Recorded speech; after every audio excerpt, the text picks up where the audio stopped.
Anishinaabe Aski Nation is giving partial support to the federal government's Bill C-61. The First Nations Clean Water Act was introduced yesterday by Indigenous Services Minister Patty Hajdu. This bill creates essential tools for First Nations to better protect their communities. It establishes standards, regulations, supports monitoring, and seeks to bring all partners, federal, provincial, and First Nations, to the table to better protect water for everyone.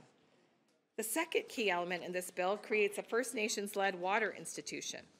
Expertise that is First Nations-led has been long needed and called for by partners. This tool is a large one, and it ensures that solutions to ongoing and future water challenges are by First Nations for First Nations. NAN Grand Chief Alvin Fiddler wasn't available for an interview today, but in a statement, Fiddler says NAN welcomes progress through the development of standards and regulations for First Nations water and wastewater.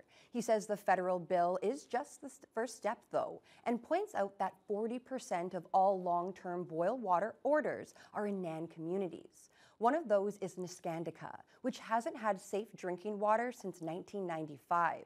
The Trudeau Liberals had pledged to end all boil water orders by 2021.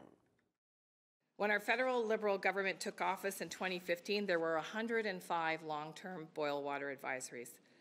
Given the decade of neglect under the Harper Conservatives, this was not surprising because it's difficult to keep water safe without equal funding for operating or equipment or infrastructure or training.